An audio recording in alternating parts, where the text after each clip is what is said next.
नमस्कार, मैं शिवानी। बिहारी न्यूज में आपका स्वागत है। आज है 19 अक्टूबर। खबरों की ओर बढ़ने से पहले एक नजर सुर्खियों पर। एसबीआई ने 1422 रिक्तियों के लिए जारी किया नोटिफिकेशन।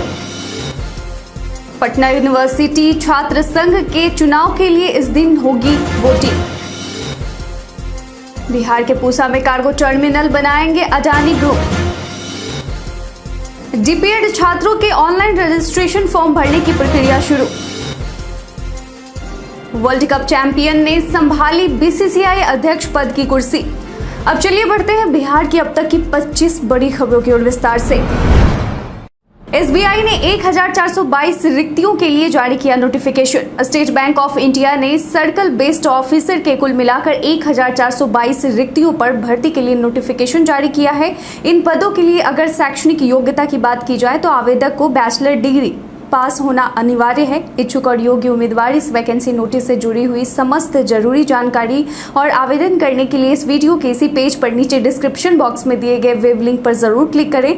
आवेदन करने की अंतिम तारीख 7 नवंबर 2022 है। विस्तृत जानकारी के लिए आप ऑफिशियल वेबसाइट sbi.co.in पर जाकर चेक कर सकते हैं। किसान मन चाहे जगह पर ले सकेंगे बिजली कनेक्शन, तैयारी हुई शुरू। बिहार के किसानों के लिए अच्छी खबर है। केंद्र सरकार की पहल से revamped distribution sector scheme RDSS योजना के तहत कृषि फीडर की संरचना तैयार किए जाने को लेकर बिजली कंपनी ने निविदा कर दी गई है। निविदा प्रक्रिया पूरी हो जाने के बाद किसान खेती के लिए जहां पे बिजली कनेक्शन की मांग करेंगे वहां उन्हें बिजली कनेक्शन मिल सकेगा। बिहार बिजली कंपनी के CMD संजीव हंस ने बताया कि RDSS योजना के तहत दक्षिण और उत्तर बिहार में कुल 1555 कृषि फीडर तैयार किए जाएंगे। इसके बाद राज्य सरकार किसानों को खेती के लिए ऑन डिमांड कनेक्शन उपलब्ध कराए जाने की योजना लाएगी। वहीं वर्तमान में पुरानी मुख्यमंत्री कृषि संबंध योजना के तहत राज्य में 70,000 कृषि कनेक्शन दिए जाने का लक्ष्य है। बिहारी बर्थडे स्पेशल में आज बात करेंगे चंद्रवती देवी की। चंद्रवती देवी एक भारतीय अभिनेत्री थी जो हिंदी के साथ साथ बंगाली सिनेमा में भी दिखाई दी। उनका जन्म आज ही के दिन 19 अक्टूबर 1909 को बिहार में ही हुआ था। उन्हें 1935 की कल्ट क्लासिक देवदास में चंद्रमुखी के रूप में उनकी भूमिका के लिए जाना जाता है। चंद्रवती देवी ने 1929 की मूक फिल्म प्यारी में अपनी फिल्म की शुरुआत की और देवकी बोस की पंथ क्लासिक मीराबाई में मीरा की भूमिका निभाई। साल 1992 में चंद्रवती देवी का निधन कोलकाता में 29 अप्रैल को 82 वर्ष की उम्र में हुआ था। NH 119A बनने का रास्ता हुआ साफ, इन दो जगहों की दूरी होगी कम। NH 119A बनने का रास्ता हुआ साफ, इन दो जगहों की दूरी होगी कम। भारतमाला सड़क परियोजना के तहत NH 119A बनने का रास्ता साफ हो गया है। NH 119A पटना आरा सासाराम 4 लेन सड़क के निर्माण की अधिसूचना जारी कर दी गई है। इस परियोजना में जिले के 53 राजस्व ग्राम के भूमि का अधिग्रहण का काम करना है। इसमें 31 राजस्व ग्राम के भूमि अधिग्रहण का कार्य पूरा हो चुका है। बता दें कि राष्ट्रीय राजमार्ग 119A बिहार के दक्षिण छोर से उत्तरी छोर से सीधे तौर पर जोड़ेगी, जिससे सासाराम से सीतामढ़ी की दूरी कम होगी। पटना यूनिवर्सिटी छात्र संघ के चुनाव के लिए इस दिन होगी वोटिंग। पटना विश्वविद्यालय छात्र संघ चुनाव की तारीखों का ऐलान कर दिया गया है। इसके लिए 19 नवंबर को मतदान होगा और उसी दिन की देर रात तक मतगणना की जाएगी। वहीं चुनाव के लिए नॉमिनेशन 7 नवंबर से 10 नवंबर तक होगा। इसकी जानकारी पटना विश्वविद्यालय के कुलपति गिरीश शंकर ने प्रेस कॉन्फ्रेंस कर दी है। बताते चले कि 19 नवंबर को 8 बजे सुबह से 2 बजे दिन तक वोटिंग होगी। 19 नवंबर को ही 4 बजे शाम से काउंटिंग होगी और देर रात तक परिणाम घोषित कर दिया जाएगा। ऐसे बचाएं खुद को सड़क हादसे से। सड़क हादसे से होने वाली मृत्यु के आंकड़े दिन ब दिन चिंता के विषय बनते जा रहे हैं। बिहार में होने वाले सड़क हादसे के आंकड़े और भी चौंकाने वाले हैं। बिहार सड़क हादसों की संख्या के मामले में तो पीछे है, लेकिन हादसों में होने वाली मौतों में काफी आगे है। 2020 की एक रिपोर्ट के मुताबिक बिहार में हर 100 सड़क हादसों में 78 लोग अपनी जान गंवाते हैं। इससे बचने के लिए सबसे पहला काम तो आपको ये करना है कि सड़क पर चलते समय अपना ध्यान पूरी तरह सड़क पर चलने वाले वाहनों और उसकी गति पर दें। साथ ही सड़क सुरक्षा और ट्रैफिक से जुड़े नियमों का सख्ती से पालन करें। ये बातें हर किसी को पता है, लेकिन फिर भी लोग अपनी जान जोखिम में डालते हैं। लगातार ड्राइविंग करते समय बीच बीच में छोटा सा ब्रेक जरूर लें। किसी घायल को देखकर मोबाइल पर वीडियो या सेल्फी लेने की बजाय उसकी मदद करें। घटना के बारे में जैसे ही पता चले आपातकालीन हेल्पलाइन नंबर 102 या 108 या 112 पर फोन करें। आपकी एक छोटी सी कोशिश किसी की जान बचा सकती है। जमानत याचिका पर कोर्ट ने तेजस्वी को दी राहत। बीते दिन डिप्टी सीएम तेजस्वी यादव दिल्ली के राउज एवेन्यू कोर्ट में सशरीर पेश हुए। आईआरसीटीसी मामले में सीबीआई द्वारा उनकी जमानत याचिका खारिज करने की याचिका पर कोर्ट ने राहत दी। बता दें कि आईआरसीटीसी घोटाला मामले में तेजस्वी यादव जमानत पर चल रहे हैं, लेकिन जज गीतांजलि गोयल की खंडपीठ ने तेजस्वी यादव को अपनी भाषा के चयन में सावधानी बरतने की चेतावनी दी है। कोर्ट में सुनवाई के दौरान मौजूद रहे राज्यसभा सांसद मनोज झा ने बताया कि कोर्ट ने तेजस्वी यादव को कहा कि आप एक जिम्मेदार पद पर हैं, आपकी कही बातों का बड़ा मायने होता है, इसलिए कुछ भी बोलने से पहले इस बात का ध्यान रखें कि आपकी कही बातों का गलत मतलब भी निकाला जा सकता है।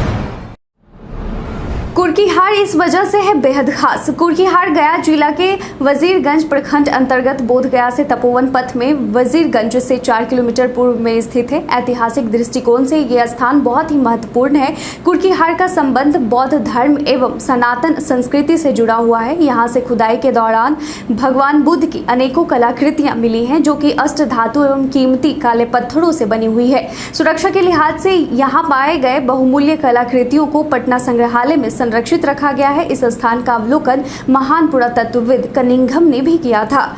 बीएसएससी कार्यालय के सामने नियुक्ति की मांग को लेकर अभ्यर्थियों का प्रदर्शन।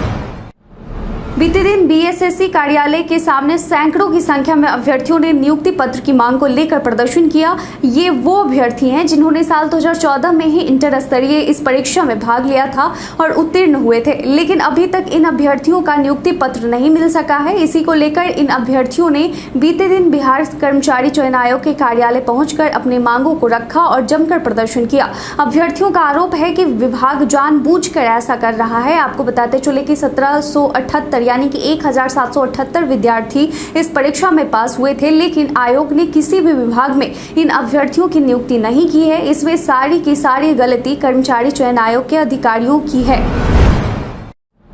बिहार के पूसा में कार्गो टर्मिनल बनाएंगे अडानी ग्रुप। पीएम गति शक्ति योजना के तहत माल ढुलाई के लिए अत्याधुनिक सुविधा उपलब्ध कराने को लेकर सोनपुर रेल मंडल में 2 गुड्स टर्मिनल का निर्माण कराया जा रहा है। पीएम गति शक्ति योजना के तहत मुजफ्फरपुर समस्तीपुर रेलखंड स्थित पूसा स्टेशन के पास और खगड़िया स्थित मानसी स्टेशन के पास अत्याधुनिक कार्गो टर्मिनल बनाया जाएगा। दोनों गुड्स टर्मिनल के लिए टेंडर हो चुका है, जो कि अडानी ग्रुप को मिला है। बताया गया है कि दोनों जगहों पर 100 करोड़ रुपए की लागत से टर्मिनल बनेगा। इस गुड्स टर्मिनल के निर्माण से उत्तर बिहार में औद्योगिक और व्यावसायिक गतिविधि तेज होगी। इसके बन जाने से उद्योग और कारोबारियों को जल्द से जल्द माल उपलब्ध हो सकेगा। बता दें कि लॉजिस्टिक ट्रांसपोर्टेशन को आसान बनाने के लिए केंद्रीय मंत्रिमंडल ने पिछले साल अक्टूबर में रेलवे भूमि संशोधित नीति को मंजूरी दी थी। डीपीएड छात्रों के ऑनलाइन रजिस्ट्रेशन फॉर्म भरने की प्रक्रिया हुई शुरू। बिहार बोर्ड ने डीपीएड पाठ्यक्रम के प्रशिक्षण सत्र 2020-22 और 2021-23 के अभ्यर्थियों के लिए ऑनलाइन रजिस्ट्रेशन फॉर्म भरने की प्रक्रिया शुरू कर दी है। Tirhut college of physical education, Krishnanandan Sahay Nagar, Jhaphaun, Muzaffarpur तथा मिथिला हनुमंत राष्ट्रीय स्मारक एवं शारीरिक शिक्षा महाविद्यालय, इंदिरा गांधी नगर, घनश्यामपुर, दरभंगा में डीपीएड पाठ्यक्रम के प्रशिक्षण सत्र 2020-22 और 2021-23 में नामांकित विद्यार्थियों का ऑनलाइन रजिस्ट्रेशन फॉर्म भरने एवं शुल्क जमा करने हेतु प्रक्रिया 19 अक्टूबर यानी आज से शुरू हो रहा है, जिसकी अंतिम तिथि 25 अक्टूबर है। डीपीएड दोनों सत्रों के अभ्यर्थी अब अपना रजिस्ट्रेशन ऑनलाइन माध्यम से वेबसाइट dped.biharboardonline.com अथवा biharboardonline.bihar.gov.in के माध्यम से भर सकते हैं। आर्थिक अपराध इकाई ने नटवरलाल अभिषेक को लिया रिमांड पर। आईपीएस की पैरवी के लिए पटना हाईकोर्ट का जज बनकर डीजीपी पर दबाव बनाने वाला बिहार से पकड़ाया नटवरलाल अभिषेक अग्रवाल को आर्थिक अपराध इकाई ने रिमांड पर लिया है। अब 2 दिनों तक जांच टीम फ्रॉड अभिषेक से गहन पूछताछ करेगी। वहीं आर्थिक अपराध इकाई ने आईपीएस अधिकारी पर दबिश बढ़ा दी है। इस मामले में पूर्व एसएसपी आदित्य कुमार को नंबर 1 अभियुक्त बनाया गया है। अपना नाम आने के बाद और अभिषेक अग्रवाल की गिरफ्तारी के बाद से अधिकारी आदित्य आदित्य कुमार मोबाइल बंद कर गायब है। वो कहाँ है किसी को पता नहीं है। इधर आर्थिक अपराध इकाई ने बोरिंग रोड के बरिस्ता रेस्टोरेंट, जहां पूरी तरह प्लानिंग रची गई थी, वहां के डीवीआर को जब्त कर अपने साथ ले गई है। बिहार डीएलएड प्रवेश परीक्षा 2022 का रिजल्ट जारी। डीएलएड प्रवेश परीक्षा 2022 का पेपर दे चुके अभ्यर्थियों के लिए अहम सूचना है। बिहार बोर्ड ने डीएलएड प्रवेश परीक्षा 2022 का रिजल्ट जारी कर दिया है। इस बात की जानकारी बीते दिन बिहार परीक्षा समिति ने अपने ट्विटर हैंडल पर दी है। बीएसईबी डीएलएड प्रवेश परीक्षा में शामिल होने वाले छात्र संस्थान की वेबसाइट secondary.biharboardonline.com पर जाकर रिजल्ट चेक कर सकते हैं। अभ्यर्थी को अपना रिजल्ट चेक करने के लिए सबसे पहले मालूम हो कि प्रवेश परीक्षा का आयोजन 14 सितंबर से लेकर 20 सितंबर तक आयोजित किया गया था। अब रात में भी हो पाएगा विमानों का आवागमन संभव। दरभंगा के नए रनवे पर नाइट लैंडिंग फैसिलिटी की स्थापना हो रही है। जल संसाधन सह सूचना जनसंपर्क मंत्री संजय कुमार झा ने इस बात की खुशी व्यक्त करते हुए सोशल मीडिया पर एक पोस्ट लिखा है, जिसमें उन्होंने लिखा है कि दरभंगा जिला भू अर्जन पदाधिकारी ने रनवे की इस जमीन को एयरपोर्ट अथॉरिटी ऑफ इंडिया को हस्तांतरित करने की कानूनी प्रक्रिया शुरू कर दी है। रनवे विस्तार के साथ एयरपोर्ट पर night landing facility CAT 1 lighting system की स्थापना होने से रात में भी विमानों का आवागमन हो सकेगा। इससे उड़ानों की संख्या बढ़ाने और नए शहरों से सेवा शुरू करने में सुविधा होगी। बड़े विमानों की लैंडिंग भी होगी। कोहरे और खराब रोशनी के दौरान भी सुचारू आवागमन संभव हो सकेगा।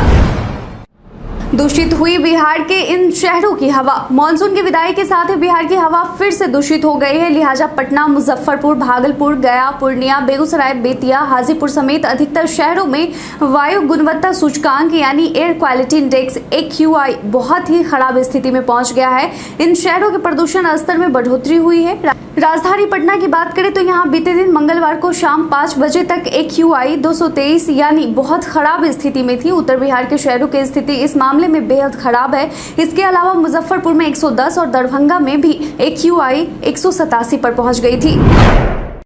बीते 24 घंटे में पटना समेत 7 शहरों के तापमान में रही काफी गिरावट। बिहार के मौसम में तेजी के साथ बदलाव जारी है। प्रदेश से मानसून की वापसी हो गई है। मानसून प्रदेश से दक्षिण पश्चिम वापस लौट चुका है। हालांकि दिन में मौसम गर्म रहता है, लेकिन धीरे धीरे शाम होते ही ठंड होने लग जाती है। इसके कारण अचानक ही मौसम में भारी बदलाव देखने को मिल रहा है। अक्टूबर का महीना है और अब ठंड की वापसी होने वाली है। इन दिनों राजधानी पटना में अधिकतम तापमान 30 से 32 डिग्री सेल्सियस के आसपास रह रहा है, लेकिन सूर्यास्त के बाद तापमान 26 से 27 के आसपास पहुंच जा रहा है। पटना समेत 7 शहरों के तापमान में काफी गिरावट रही है।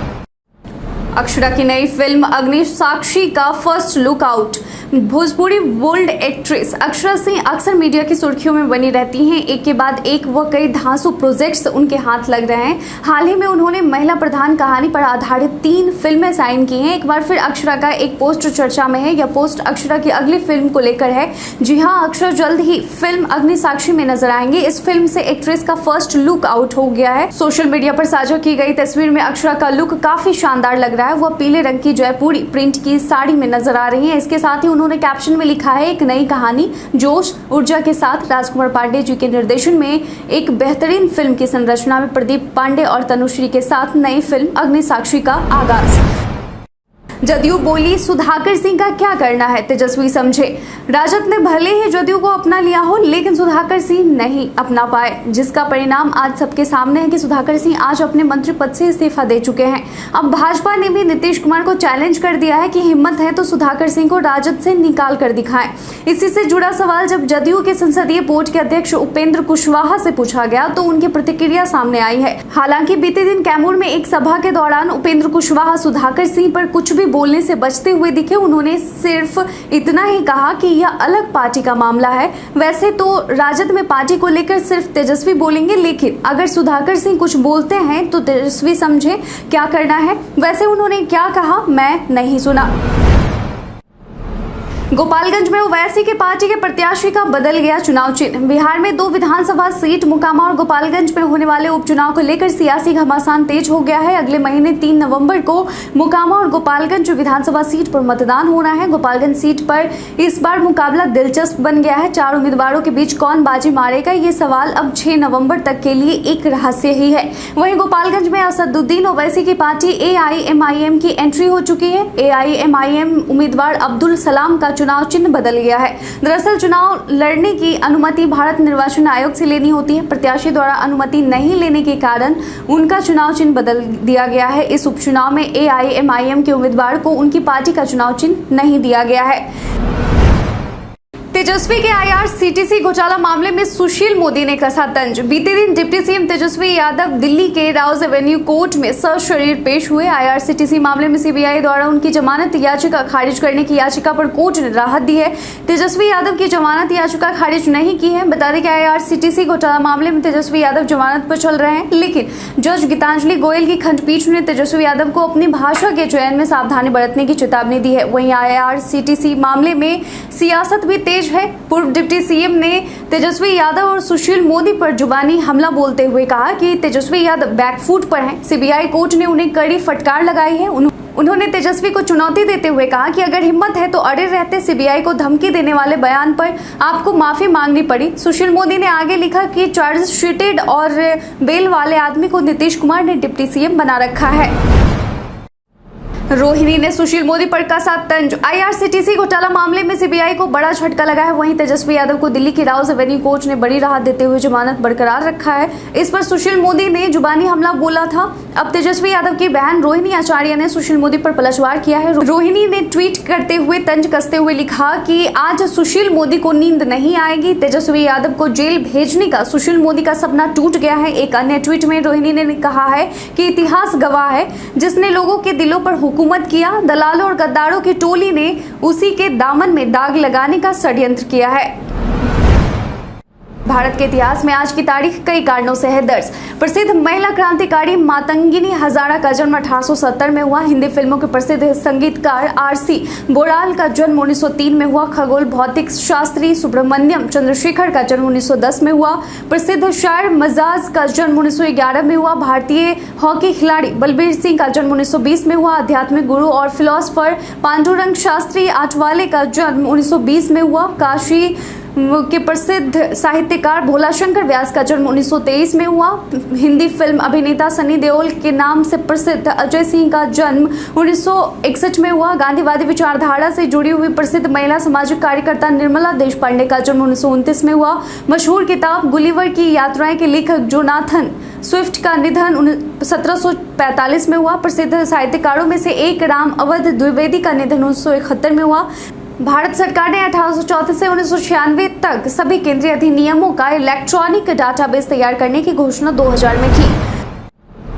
वर्ल्ड चैंपियन ने संभाली BCCI अध्यक्ष पद की कुर्सी। पूर्व ऑलराउंडर खिलाड़ी जिन्होंने 1983 के वर्ल्ड कप मैच में भारत को वर्ल्ड कप जीताने में महत्वपूर्ण भूमिका निभाई, वही रोजर बिन्नी भारतीय क्रिकेट कंट्रोल बोर्ड के नए अध्यक्ष बनाए गए हैं। बीते दिन मुंबई में अपनी 91वीं वार्षिक आम सभा बैठक के दौरान भारतीय क्रिकेट कंट्रोल बोर्ड ने रोजर बिन्नी को अपना 36वां अध्यक्ष चुना। उनके साथ सौरभ गांगुली भी मौजूद रहे। बिन्नी निर्विरोध चुने गए हैं। उनके खिलाफ किसी ने भी इस पद की दावेदारी नहीं की। रोजर बिन्नी कर्नाटक राज्य क्रिकेट संघ का प्रतिनिधित्व करते हैं। वायरल खबर में आज बात होगी मिलावटी दूध के बारे में। सोशल मीडिया पर कई तरह की सूचनाएं वायरल होती हैं, लेकिन सभी सच हो ये जरूरी नहीं है। इसी कड़ी में आज हम बात करेंगे दूध में मिलावट की वजह से होने वाली कैंसर जैसी गंभीर बीमारी के बारे में। दरअसल PIB ने अपने एक ट्वीट में लिखा है कि यह दावा किया जा रहा है कि विश्व स्वास्थ्य संगठन ने एडवाइजरी जारी कर कहा है कि भारत में उपलब्ध दूध में मिलावट के कारण 8 सालों में 87% भारतीय को कैंसर हो जाएगा। PIB ने इस दावे को फर्जी बताया है। PIB ने लिखा है कि WHO ने ऐसी कोई एडवाइजरी जारी नहीं की है। आधार ऑनलाइन अपडेट करना चाहते हैं तो अपनाएं ये तरीका। अगर आप अपने आधार कार्ड के पते में कोई विवरण बदलना चाहते हैं तो आप इसे UIDAI की आधिकारिक वेबसाइट पर जाकर आसानी से कर सकते हैं। अपने आधार में पता बदलने या अपडेट करने के लिए आपको UIDAI की आधिकारिक वेबसाइट uidai.gov.in पर लॉगिन करना होगा और माई आधार मेनू के तहत अपडेट योर आधार पर क्लिक करना होगा। आधार कार्ड पर अपने पते की डिटेल को बदलने या अपडेट करने के step steps by steps process यहाँ पूरा करें और आपको अपडेटेड आधार कार्ड नए पते पर 90 दिनों के भीतर मिल जाएगा। बीते दिन हमारे द्वारा पूछे गए सवाल का आप लोगों में से बहुत लोगों ने अपना जवाब में कमेंट सेक्शन में लिख कर दिया था। जिन्होंने पूछे गए सवाल का जवाब दिया उनके नाम है मनोज कुमार, बाबूलाल मरांडी, राजीव कुमार, विकास कुमार सिंह, चंदन कुमार, निरंजन कुमार सिंह, आर्यन कुमार, मनोज पासवान, धीरेन्द्र महतो और बद्री कुमार। इसके साथ ही बढ़ते हैं आज के सवाल की ओर। आज का सवाल है कि सड़क दुर्घटना के बढ़ते मामले को देखते हुए आप इसका जिम्मेवार किसे मानते हैं? अपना जवाब हमें कमेंट सेक्शन में लिखकर जरूर बताएं। आज के लिए बस इतना ही, धन्यवाद।